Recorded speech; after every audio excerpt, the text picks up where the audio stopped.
Padre, del Hijo y del Espíritu Santo. Amén. Queridos hermanos, continuamos nuestra explicación de la doctrina católica apoyándonos en el Catecismo Mayor del Papa San Pío X, más bien el Catecismo de la Santa Iglesia Católica, explicado, publicado, autorizado por este gran Papa San Pío X.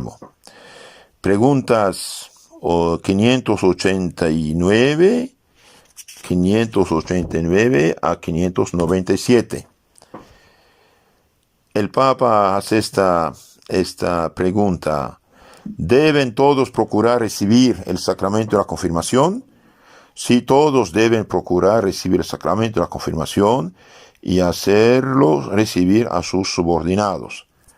Entonces, un niño que nace está bautizado. El bautismo, como nacer, tiene que crecer y llegar a adulto, es la confirmación. Todos deben recibir el sacramento desde el uso que tienen uso de razón, o más o menos, y todos deben hacerlo recibir a sus subordinados, a sus hijos, a sus nietos, a sus ahijados, a sus trabajadores, si son católicos. ¿A qué edad conviene recibir el sacramento de la confirmación? La edad en que conviene recibir el sacramento de la confirmación es hacia los 7 años, porque ya entonces suelen comenzar las tentaciones y además de conocer suficientemente el niño la gracia del sacramento, puede luego acordarse de haberlo recibido. Es decir, se ha de administrar los fieles en torno a la edad de discreción, cuando tiene uso de razón, a no ser que la conferencia episcopal determine otra edad, o exista peligro de muerte, o a juicio del ministro una causa grave aconseje otra cosa.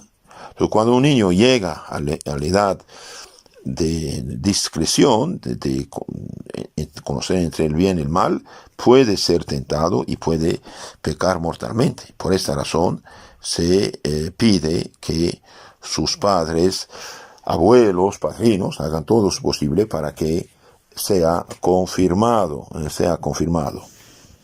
¿A qué edad se acostumbra a administrar la confirmación? Según los países, por ejemplo en España, por legítima costumbre se administra la confirmación al menos 4 años después de la primera comunión, costumbre de ahí. ¿Qué disposiciones se requieren para recibir dignamente el sacramento de la confirmación? Esto es interesantísimo. ¿Qué condiciones se requieren para recibirlo bien? Para recibir dignamente, con fruto, el sacramento de la confirmación, hay que estar en gracia de Dios, saber los misterios principales de nuestra fe y acercarse a Él con reverencia y devoción. Entonces, primero, el que se confirma debe estar en gracia de Dios y no en pecado mortal. Si está en pecado mortal, sí recibe el sello, pero no la gracia, no recibe el Espíritu Santo, y hace un sacrilegio. Entonces, los que van a confirmarse, si son adultos, deben hacer una buena confesión, con sinceridad y confianza, sin ocultar ningún pecado mortal. Confesarse bien, estar de gracia de Dios. También saber los principales misterios de la fe, las verdades fundamentales de la fe católica, y acercarse al sacramento con devoción y reverencia, con respeto y devoción, con amor a Dios nuestro Señor. ¿Pecaría quien recibiese la confirmación por segunda vez?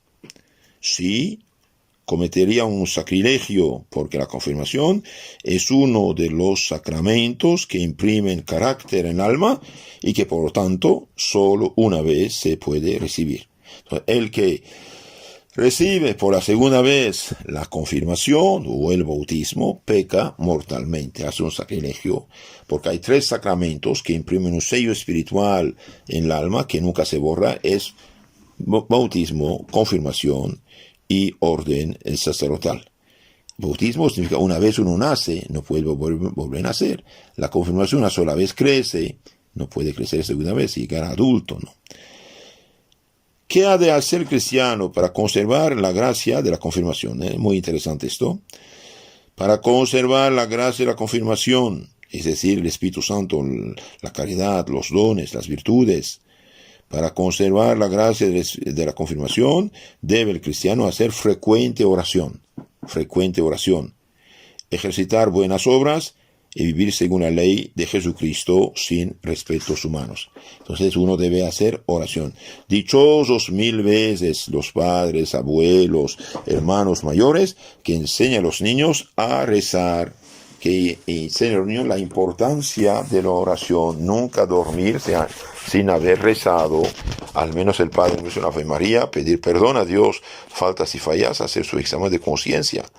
Si tiene el libro de oración de la noche, de la mañana, es mucho mejor. Entonces hacer frecuente oración, no solamente mañana y noche, antes de comer, después de comer, también hacer jaculatorias, es decir, oraciones cortas, breves, Señor mío, ayúdame, Señor, ven en mi socorro, Señor, en ti confío, etc.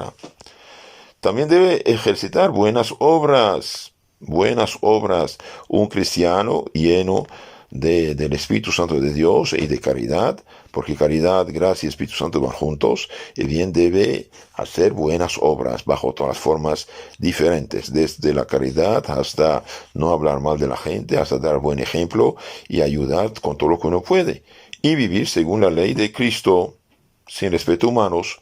Entonces, el niño que ve a su padre, abuelo, madre, mayores, hermanos, abuelas, padrinos, vivir como Dios manda, por ejemplo, nunca fallar a misa, pudiendo ir, claro, cuando uno está enfermo, es bien que si el niño ve que nunca su familia falta a misa, pues eso es importante. Pero si ve que por cualquier pretexto falta a misa, por ejemplo, o nunca se confiesan, nunca comulgan, el niño va a imitar este mal ejemplo. Entonces, hace falta vivir según la ley de Cristo, sin respeto humano. ¿Eso qué significa? Significa no debemos tener miedo, no debemos tener miedo a lo que dirán los demás.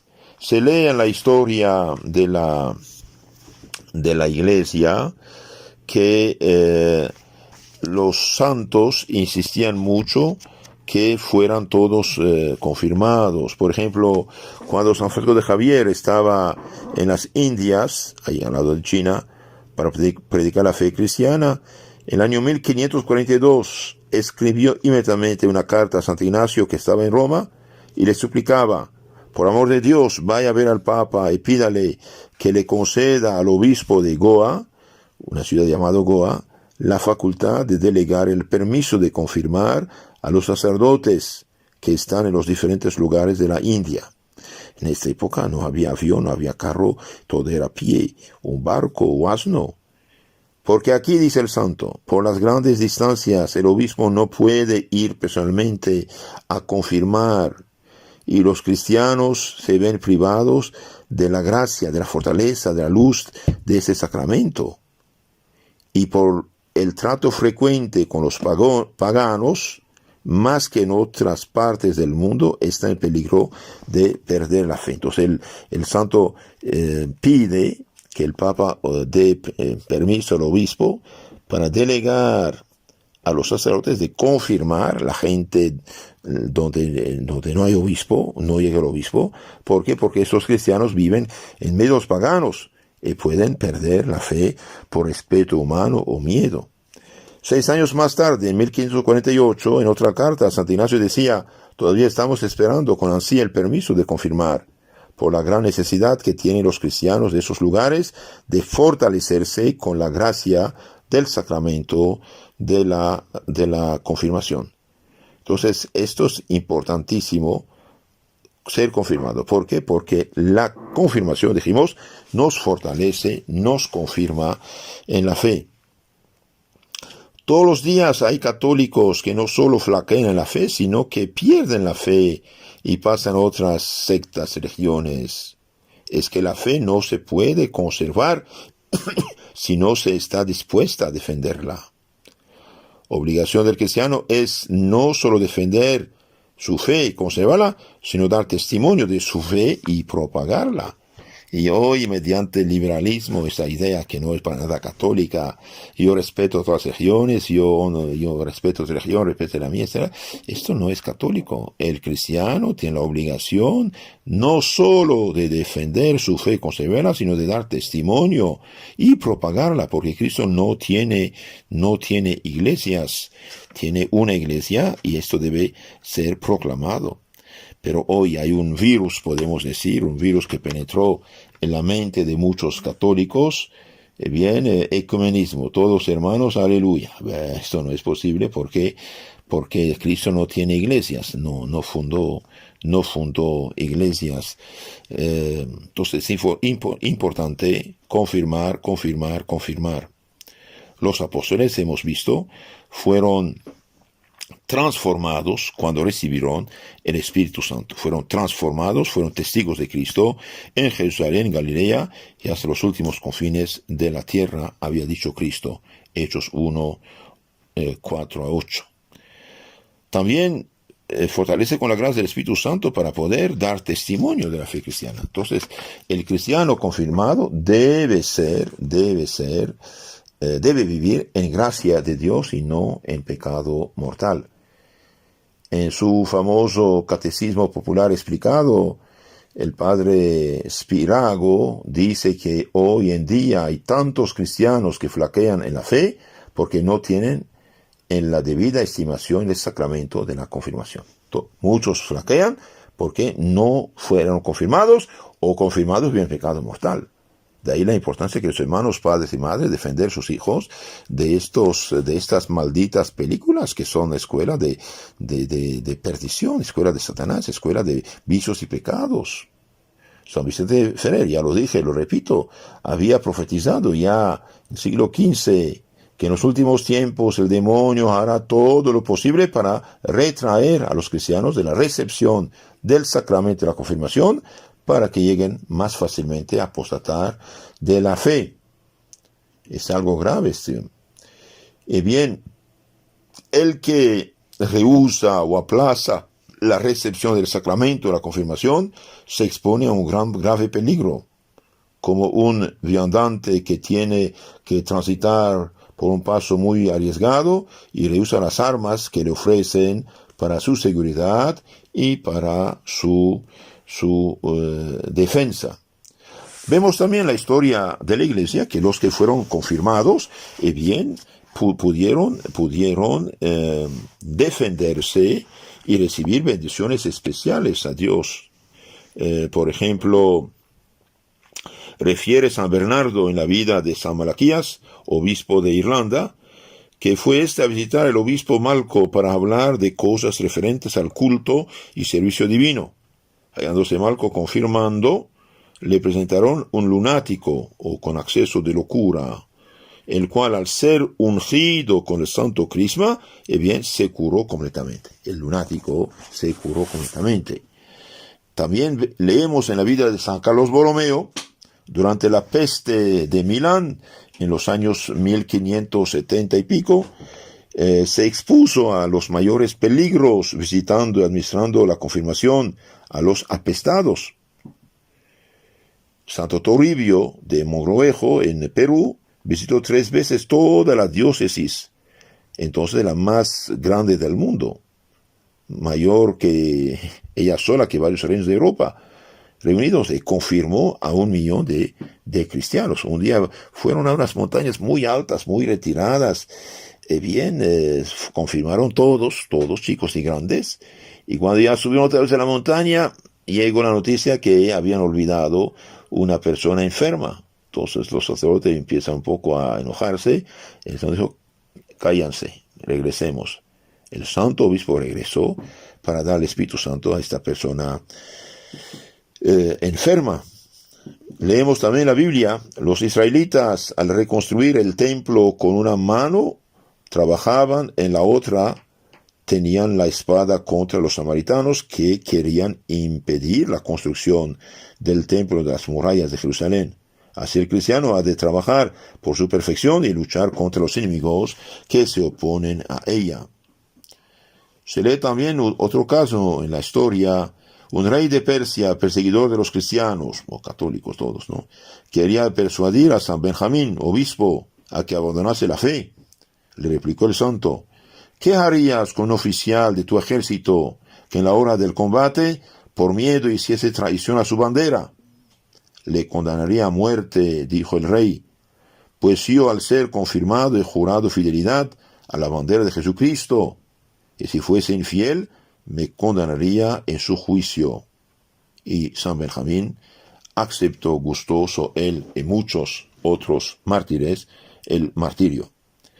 Vemos precisamente, por haber sido confirmado, Santo Tomás Moro, por no haber aceptado el divorcio, adulterio, disque vuelto a casar de Enrique VIII, y bien fue echado en la Torre de Londres, la cárcel, por no prestar juramento de reconocer como jefe de la iglesia a Enrique VIII. Resistió con fortaleza admirable todas las opresiones, las acechanzas. Le decían que los nobles, los cortesanos, los prelados habían prestado ese juramento, que el rey era ya papa de Inglaterra, y él contestaba: aunque todos lo hicieran, yo no lo hago, porque no es justo, no es correcto. Entonces, la confirmación nos da fuerza del Espíritu Santo. ¿Se acuerdan cuando San Pedro, San Juan habían sanado el paralítico delante del templo de Jerusalén? Los llevan a la cárcel, los flagelan, les prohíben de hablar en nombre de Jesús, y ellos, ¿qué dicen? Bien, no podemos callarnos, no hay otro nombre dado a los hombres mediante el cual pueden salvarse que el nombre de Jesucristo, nuestro Señor. Entonces, la confirmación realmente es algo muy importante, Y dijimos que solo el obispo y por delegación el sacerdote pueden imponer manos y dar el Espíritu Santo. Ningún otro. Por ejemplo, vemos en los Hechos de los Apóstoles que el diácono Felipe había bautizado a la gente de Samaria, Hechos 8, 14, 17, y cuando los apóstoles supieron que esta gente había sido bautizada, y bien son los apóstoles, que son obispos, Juan y Pedro, fueron a imponer las manos y confirmarlos del Espíritu Santo. Hoy cualquiera impone mano y hace temblar y desmayar y aleluya. Que los hermanos, eso no es el Espíritu Santo, cuidado. No es el Espíritu Santo. En las sectas, los espíritus malos se hacen pasar por el Espíritu Santo. Los ángeles pecadores conservaron su naturaleza de ángel. Pueden hacer prodigios, hablar por la boca de los hombres, curar y hacer que los hombres se sienten muy bien. Cuidado.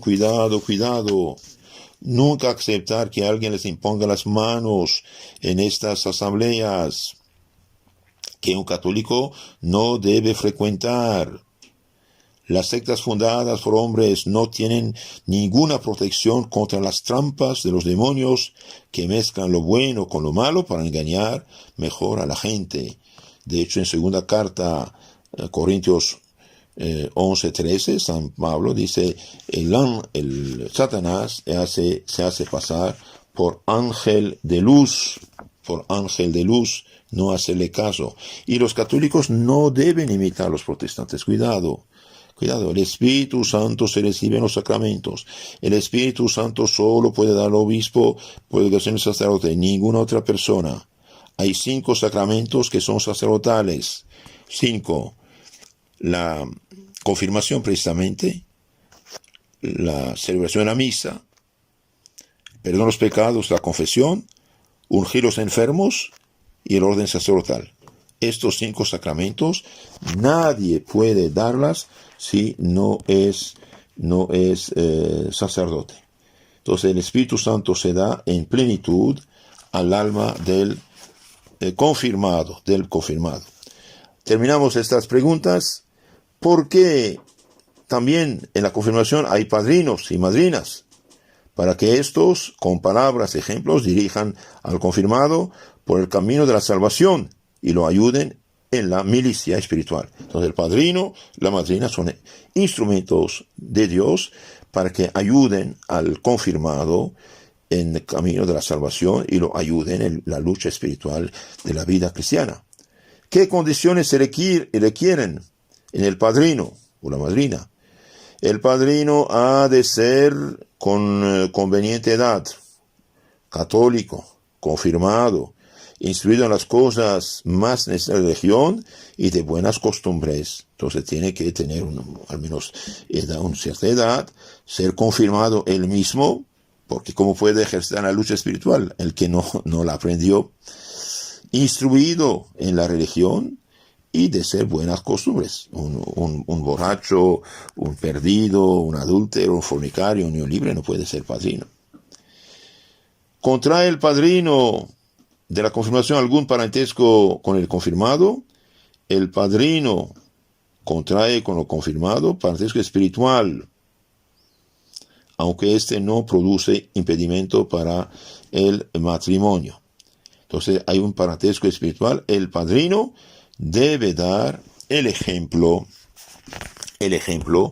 a su ahijado o ahijada, y debe ser el buen olor de Jesucristo por su vida espiritual. Mis hermanos, hasta aquí el Catecismo de San Pío X. Vamos a amplificar un poco esto más en las charlas siguientes. Les aconsejo de escuchar desde la primera charla el Catecismo Católico Tradicional en YouTube. Todo está explicado poco a poco. Escúchenlo, manden a su gente, aprendan su doctrina. El Papa San Pío X decía: la mayor parte de la gente que va al infierno por no conocer la doctrina. Entonces, el que por ignorante peca, bien dará cuentas a Dios. ¿Por qué? Porque nadie tiene el derecho de quedar ignorante. Entonces, catecismo. ¿Por qué catecismo? Porque el catecismo, dijimos, es la crema de la Biblia. Catecismo es la síntesis, resumen de la doctrina de la palabra de Dios, sea escrita Biblia o sea oralmente transmitida tradición apostólica. Es la síntesis que el magisterio de la Iglesia, es decir, los sucesores de los apóstoles, nos enseñan. Esto es el catecismo, la crema de la palabra de Dios explicada por la Iglesia, por la autoridad competente. Hoy muchos católicos bajo influjo protestante quieren sacar de la Biblia su fe y se pierden, se confunden. Nuestro Señor no dijo: haga una Biblia que cada quien lee saque su fe. Dijo: vayan y prediquen. La Iglesia te predica la enseñanza, lo que debes creer, la fe, lo que debes recibir, los sacramentos, lo que debes hacer o evitar, los mandamientos, y la oración. Los bendigo con sus familias. En nombre del Padre, del Hijo y del Espíritu Santo. Amén.